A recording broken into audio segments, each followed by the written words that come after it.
My name is Atul Jain and today I am here to discuss a very important topic with you. जब भी आप लोग UPSC की तैयारी शुरू करते हैं, आपके दिमाग में एक बहुत ही बेसिक, बहुत ही कॉमन डाउट हमेशा होता है। वो कॉमन डाउट क्या होता है कि यार मेरा हो पाएगा या फिर नहीं हो पाएगा? Am I worthy of it और am I not worthy of it? ये डाउट, सेल्फ डाउट सबके दिमाग में आता है when you begin the preparation. ये एक चीज आपके दिमाग में हमेशा आती है कि यार मतलब मैं यार इस एग्जाम में तो सारे आईआईटी के टॉपर्स होते हैं, डॉक्टर्स होते हैं और बड़ी बड़ी यूनिवर्सिटी के गोल्ड मेडलिस्ट आके बैठते हैं, तो यार मैं एक नॉर्मल स्टूडेंट जो हूं, मैं इस एग्जाम के लिए केपेबल भी हूं या नहीं हूं? ये तो सेल्फ डाउट भाई बहुत ऑब्वियस है आना सबके दिमाग में। आप जब भी टॉपर्स की लिस्ट देखते हो, कई बार उसमें से कुछ लोग आईआईटीज वगैरह के होते हैं, तो ये डाउट हम सबके दिमाग में कहीं ना कहीं से क्रीप इन करता है।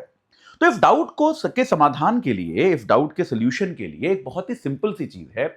मुझे लगा मैं आपको एक बार ये बताने की कोशिश करूंगा कि what exactly is UPSC looking for.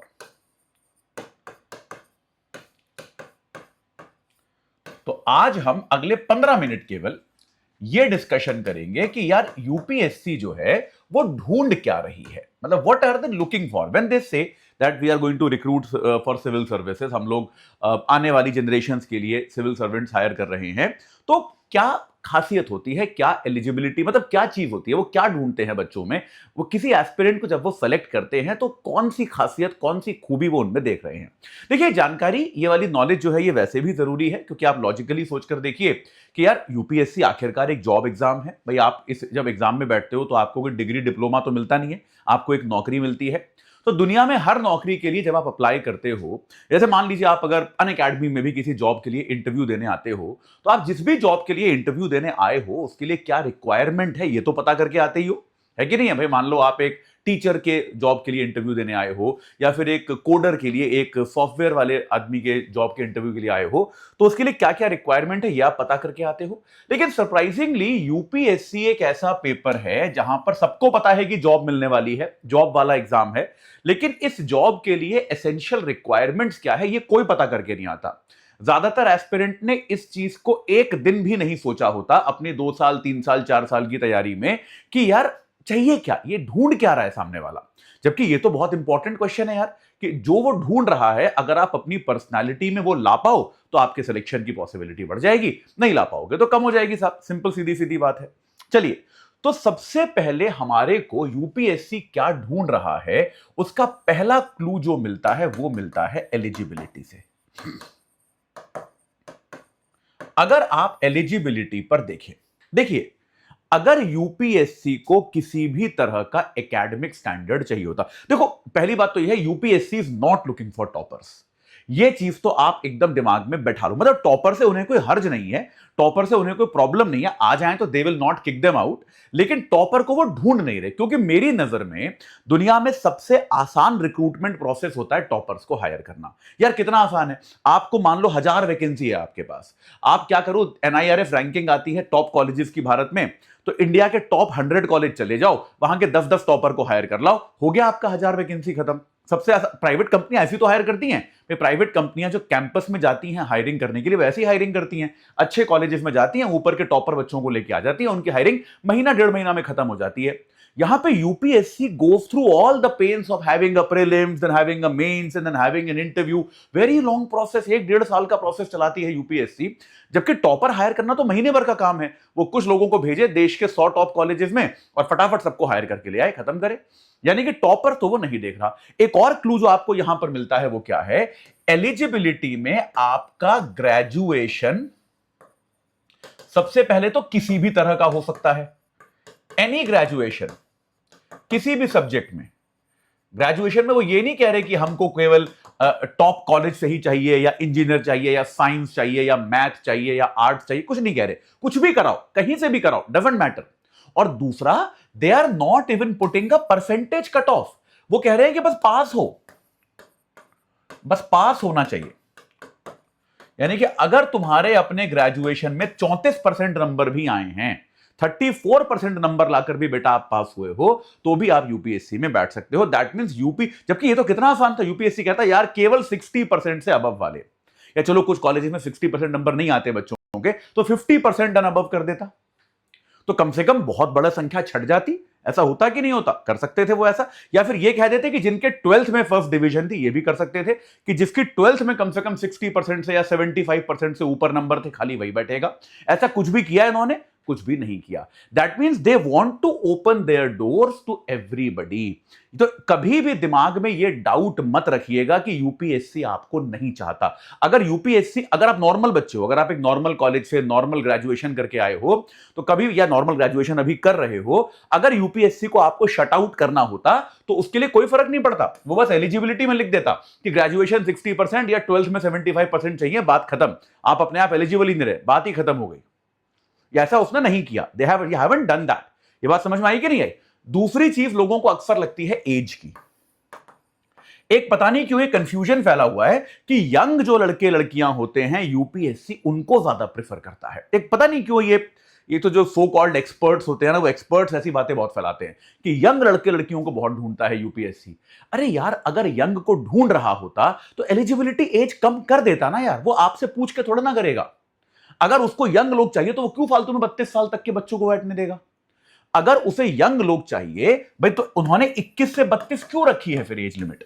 फिर वो 21 से 26 कर देते, 21 से 26 कर दे, यंग 26 के ऊपर के लोग अपने आप एलिजिबल हो गए।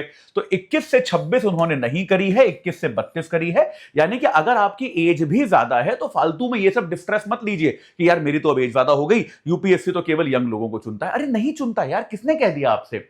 अब मतलब मैं वही कह रहा हूं कि यूपीएससी को आपका कोई ऐसा नहीं कि वो आपसे घबरा के एज लिमिट को कम नहीं कर रहा है। उसे अगर करना होता तो वो कर देता। वो चाहता है कि हर तरह के लोग, जिनके पास एक्सपीरियंस नहीं है, जो युवा हैं, और जिनके पास एक्सपीरियंस है, जो कहीं काम कर चुके हैं, एक कुछ नौकरी वगैरह करके आए हैं, हर तरह के लोग उसको चाहिए। बात समझ में आई कि नहीं आई? तो ये बात बहुत क्लियर है। ठीक है। एक मीडियम, हिंदी मीडियम के बच्चों में अक्सर ये एक चीज देखी जाती है कि सर हमारा तो सिलेक्शन ही नहीं होता, केवल इंग्लिश वालों का होता है। अरे यार, अगर उसको केवल इंग्लिश के बच्चे लेने होते तो इस टेस्ट को वो इंग्लिश ओनली कर देता। ये बात क्लियर है कि नहीं है? फालतू में हिंदी के इतने पेपर छपवाता है, हिंदी के एग्जाम चेकर्स रखता है, सब रखता है भाई। तो मीडियम में भी उसने अगर सब कुछ अलाउ किया है, यानी कि वो सबको चाहता है। देखिए, यूपीएससी का की जो है वो क्या है? यूपीएससी का की ये है कि वो ढूंढ, आपको एक बार 15 मिनट बैठकर ये सोचना पड़ेगा कि यार ये नौकरी क्या है।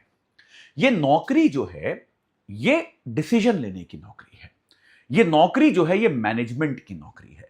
जब आप इस नौकरी में सेलेक्ट हो जाओगे तो ये मैटर नहीं करेगा कि आप आईआईटी कानपुर गए हो या फिर आप पटना विमेंस कॉलेज की कोई लड़की हो, इससे कोई फर्क नहीं पड़ेगा। या फिर आप किसी बहुत ही सिंपल उड़ीसा के गांव के किसी कॉलेज से पढ़े हो, इससे कोई फर्क नहीं पड़ेगा।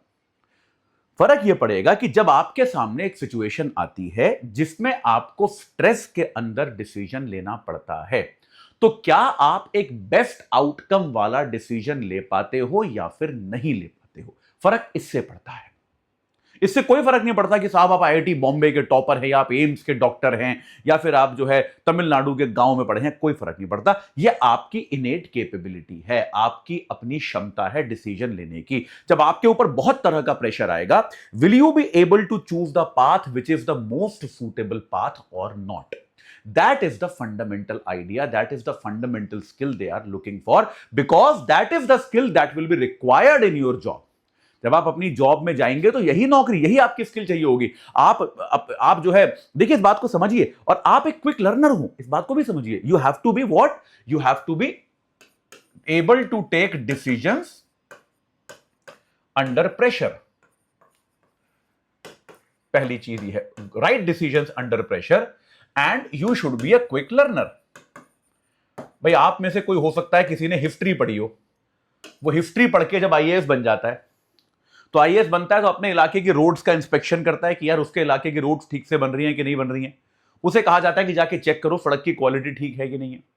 तो आईएएस ये कहता है क्या कि सॉरी सर, मैं तो हिस्ट्री जानता हूं, मेरे को तो ये पता है कि बाबर ने इंडिया पे कब अटैक किया था और क्या कंडीशंस थी उस समय इंडिया की, है ना, मैं ये नहीं जानता कि सड़क कैसे बनती है। अरे नहीं भाई, you are suppose to know. आप ये नहीं कह सकते कि साहब मैं तो हिस्ट्री ग्रेजुएट हूं, आपको कोई फर्क नहीं पड़ता। आप जाइए, आपके पास टीम होगी, आप उनसे क्विक लर्निंग लीजिए कि यार अच्छा रोड में ये 5 चीजें बढ़िया होनी चाहिए, ये 5 पैरामीटर चेक करने हैं, इनकी रिपोर्ट में देखूंगा।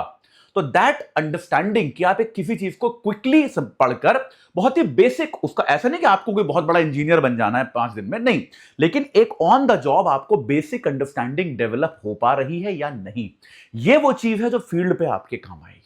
ये वो चीज है जो फील्ड में आपके काम आएगी, और अगर ये आपके काम आएगी तो फिर यही आपको आगे लेकर जाएगी। This is what they are checking.